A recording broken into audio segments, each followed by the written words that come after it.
Hello people of the internet, it's Amanda. Now, if you've heard of the news, then you know why I made this video. If you haven't yet, we're gonna be talking about that right now. So, Suda Masaki and Komatsu recently announced their marriage, and to be fair, I'm one of those people who were really excited when I heard the news.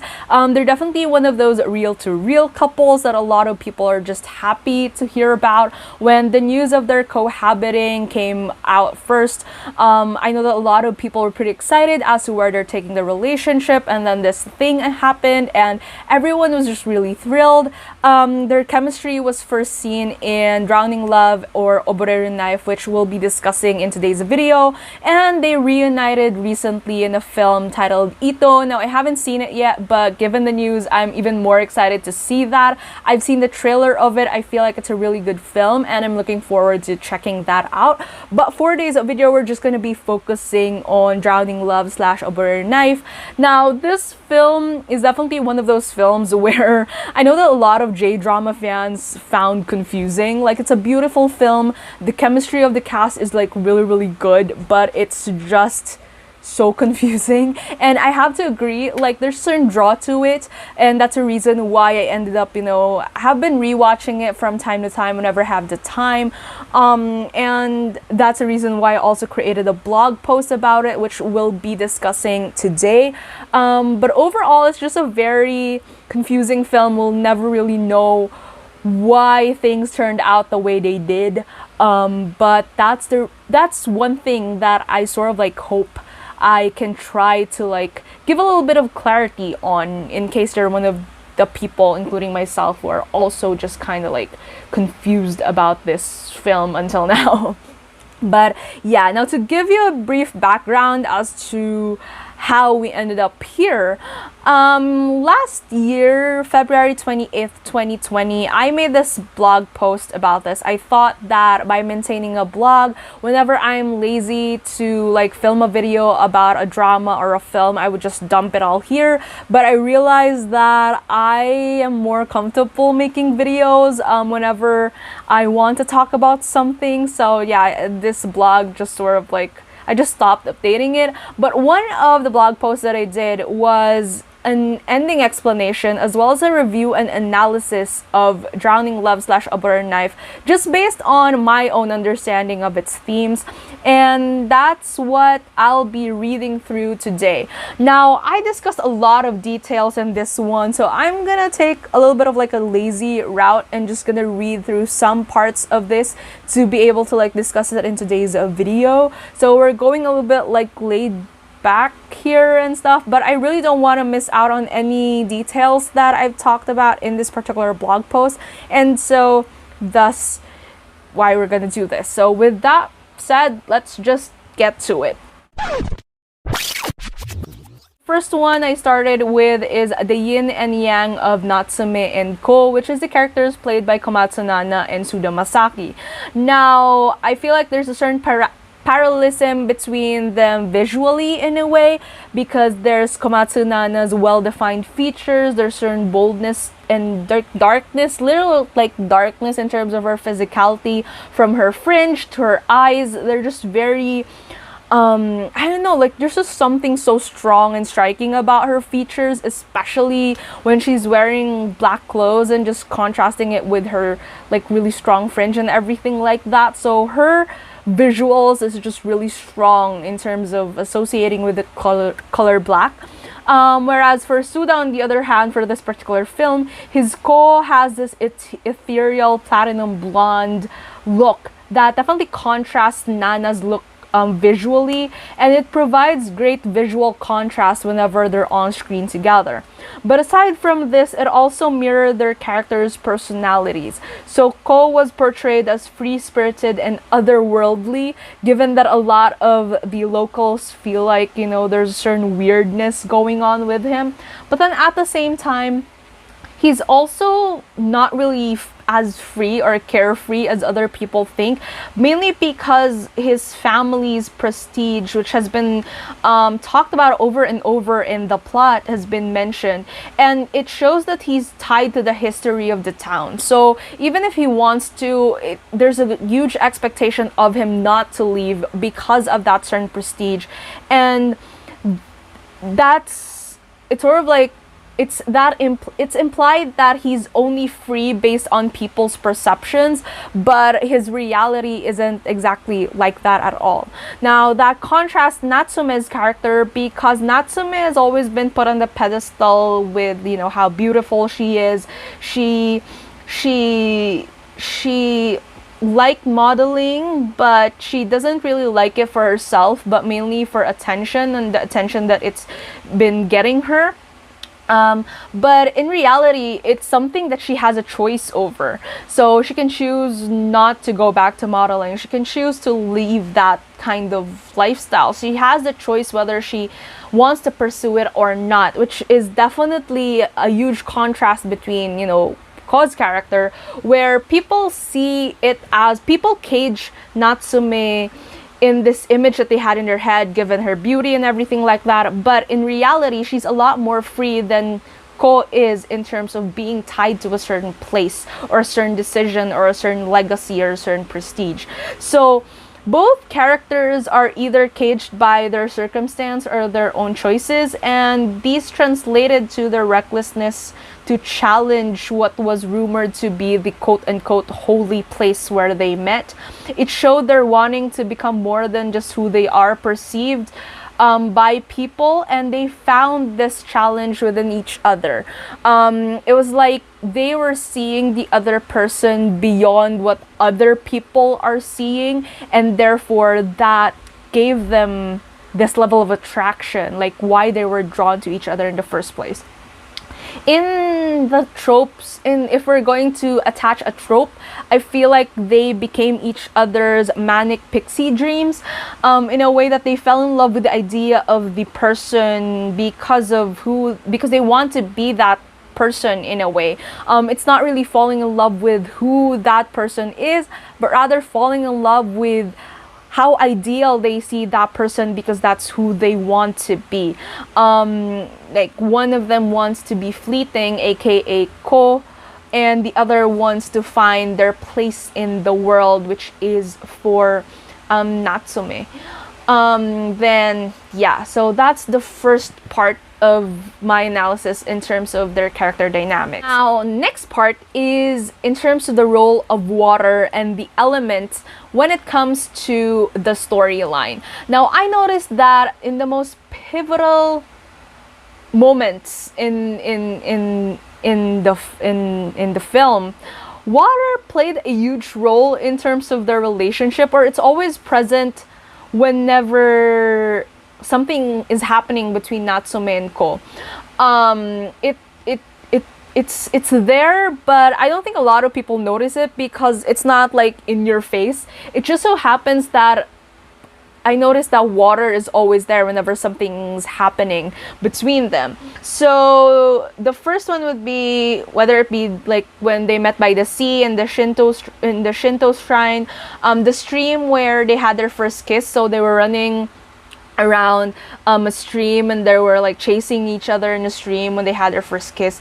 And then it was also raining when Natsume was praying for the right kind of happiness. So again, in all these instances, water is shown glittering and beautiful, and it's like a symbol of this, like, it's sort of like this filter or this element that mediates their relationship, and it's always present, it's always there, it looks clear, it's beautiful, it's ever flowing. But then in reality, water as an element can also be murky and chaotic and dangerous, and it can drown you if we're going to reference the title.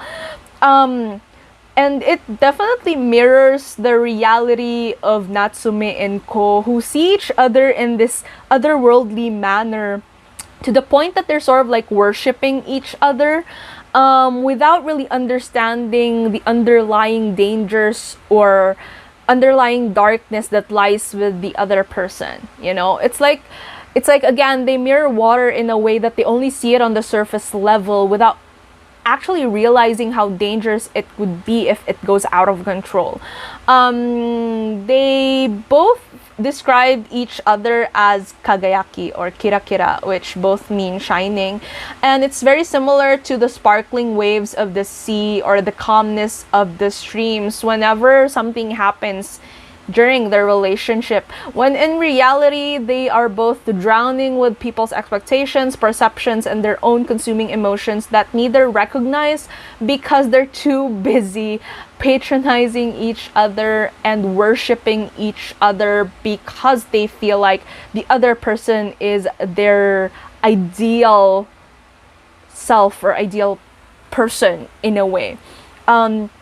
It's definitely a relatable but sort of like extreme take on being so consumed with young or epic love.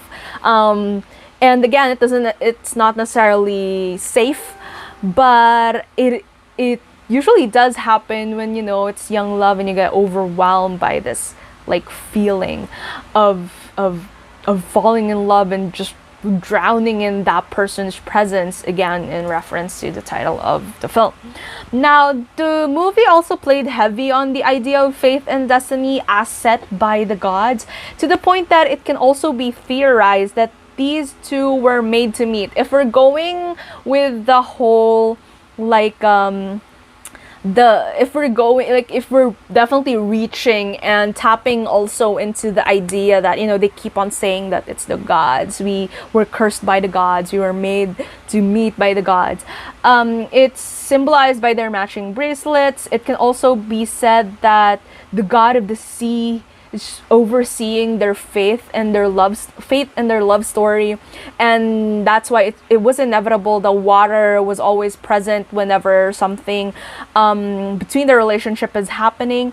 In the beginning, Ko also said, so we meet when he first sees Natsume by the sea.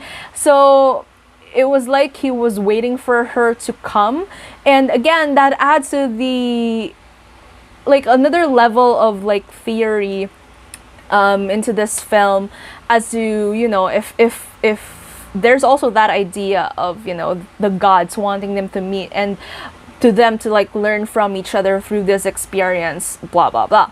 Now, pressing the idea of the elements further, so we've talked about water. During the scene where Natsume was attacked, the role of the elements was also very present, given that what was happening was the fire festival, which was the ultimate opposite of water. And given how those two were juxtaposed, like everything about those series of scenes when it was filmed, it was like an indication that something within the relationship was about to happen, because, you know, again, fire, water, contrasting. You get the idea. Now, again, water was present when Ko managed to find Natsume, or quote unquote tried to save her, but then it was shattered when the stalker managed to beat up Ko and go after Natsume. The scene was juxtaposed again in the lively fire festival where they were both in tears, and while the others were like celebrating, because again it was a festival. So there's definitely a huge contrast and juxtaposition in terms of the usage of the elements, as well as how the scenes were cut, as well as the emotions that were being portrayed in the scenes that were overlapping one another.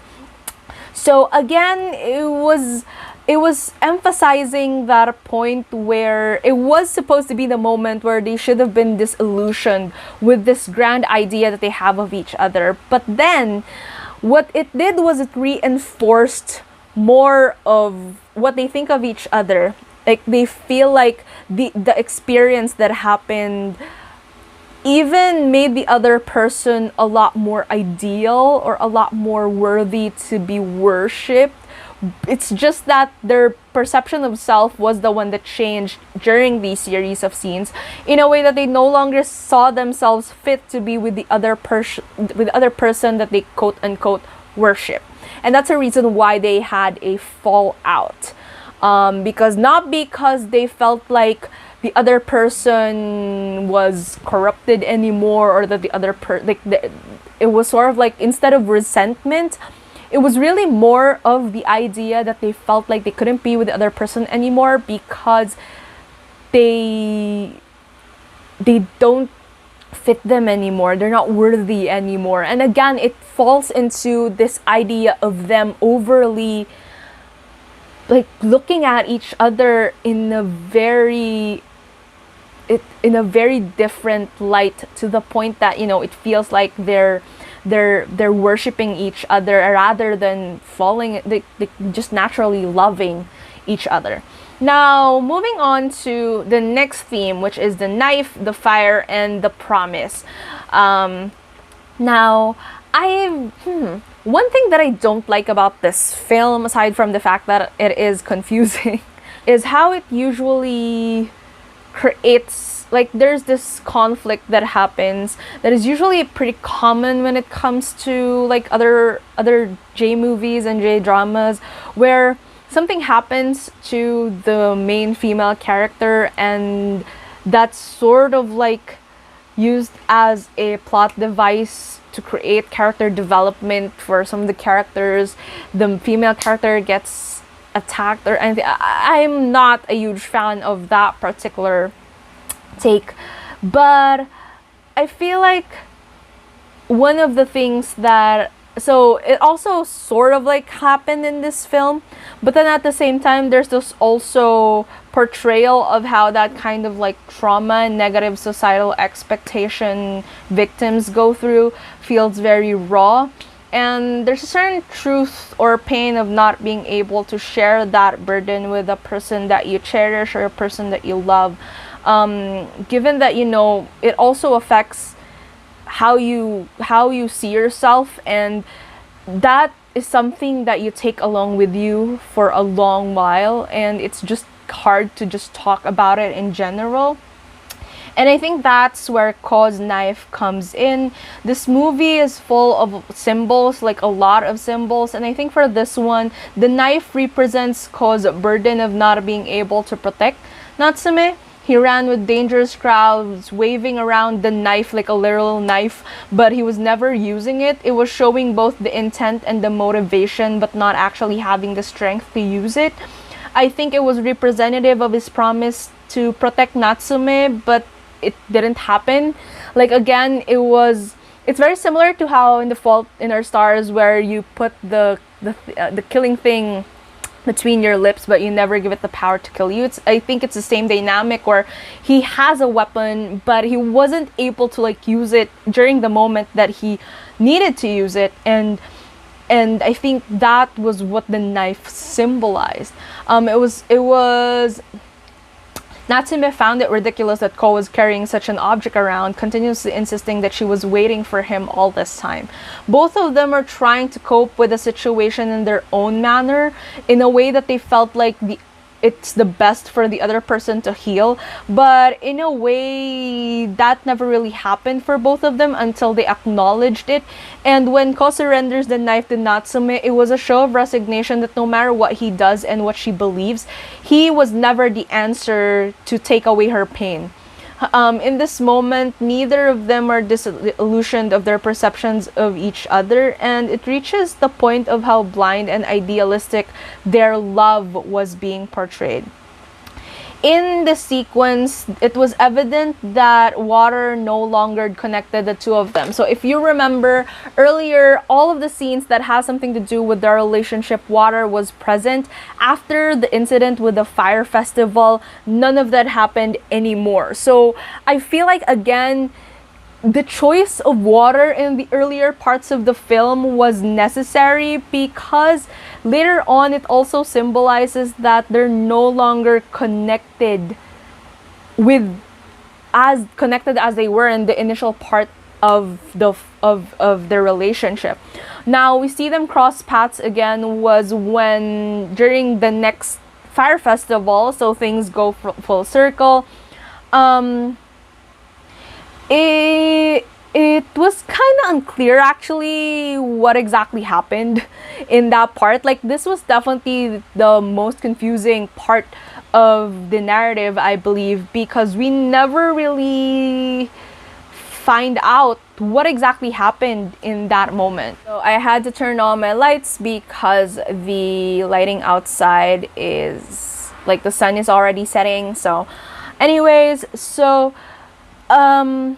again, when the fire festival happened again, it was kind of like confusing as to whether or not the stalker really reappeared. In a way, what's interesting is that prior to the scene, we see Natsume looking at her bracelet, the one that Ko gave her. But in the sequence where Ko was dancing in the festival, it was very clear that he was wearing the bracelet. So it was impossible that it was Ko's, formerly Natsume's, red bracelet, considering that that one broke during the first fire festival. So again, I feel like, in my understanding, weaving the scene showing Natsume's desire for Ko to save her as if to follow the promise that they gave each other when they exchanged the bracelets, it was revealed that Natsume wasn't dreaming and that the stalker was in fact real. We finally see the two characters be consumed by their darkness, and Ko was actually not wearing the bracelet, unlike in the scenes Natsume imagines him dancing, showing that the strength and fierceness she sees in Ko is all in her head. So again, I feel like, and I replayed this scene a lot of times when I was making this blog post, just to look at the presence of that bracelet, because again, I feel like that told us which was actually happening and what was this thing that was just happening in Natsume's head at the time. In the end, neither of them was able to commit to their promise to protect each other, not only because the stalker but because Natsume wanted to corrupt Ko, who she has always admired and idolized because of his mysticism. And two, because Ko wasn't able to protect Natsume yet again since the stalker died without repentance. So again, none of them, like both of them failed in terms of how they see each other. Like for Ko, he never really found justice for Natsume, and for Natsume, she's always seen Ko as this pure person that she's always wanted to like admire and just, and then in the end, she wanted to corrupt him because of the idea of revenge. Now, and given that, it was that moment when they actually failed each other, and this whole thing that they have inside their heads, they finally realized that, not happening at all. So when Natsume woke up, Ko was nowhere to be found, and only Kana, who was played by Kamishirai Shimone, was there to tell her to never see Ko again. The knife, which was tainted with blood, and their unfulfilled promise, was lost in the sea forever, the very same where they first met. We never really see what happened with Ko, but we see how Natsume in the following scene.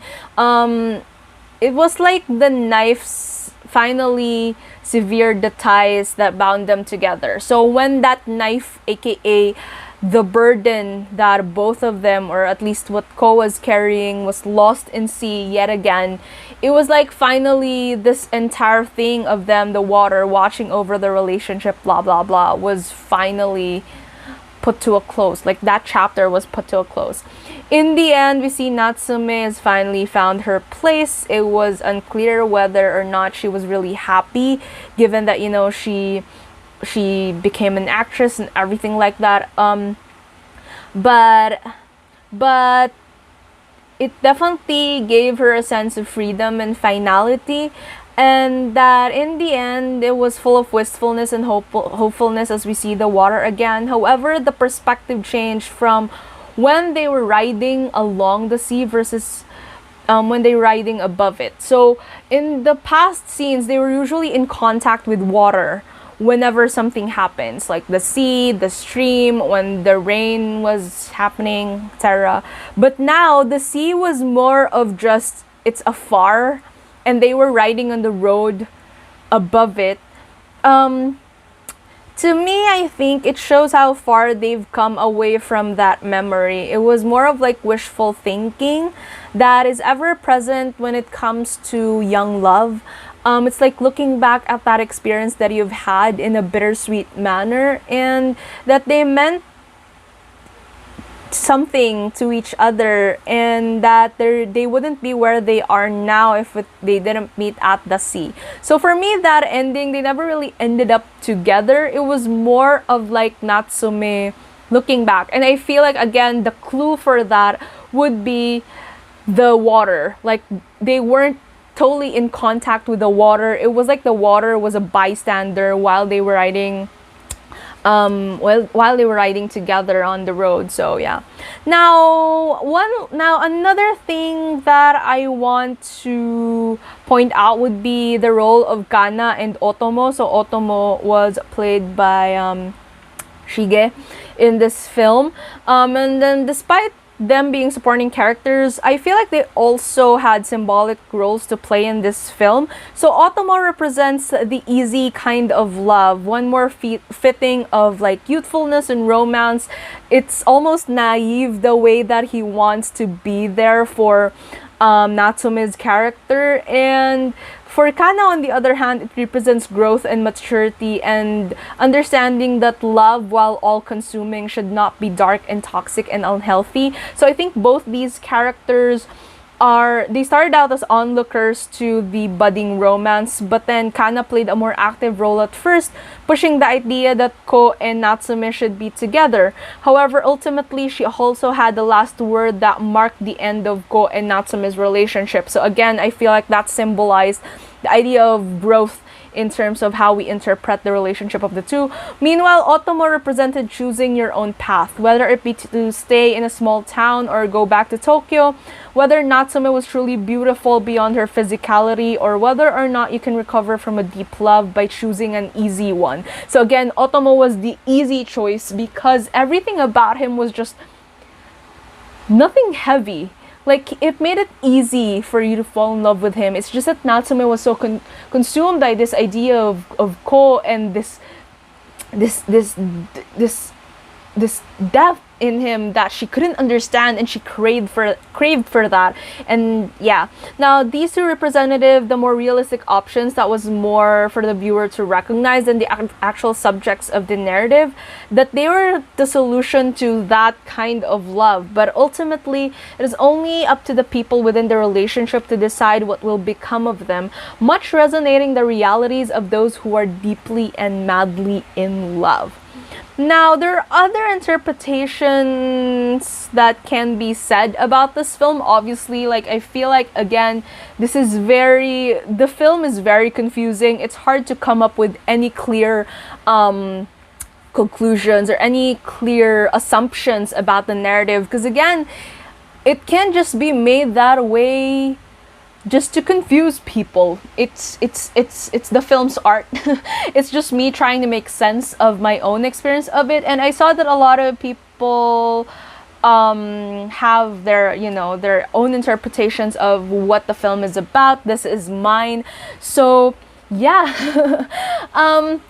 That said, so tell me down in the comments below, how did you find this film? What are your interpretations of the themes of the film?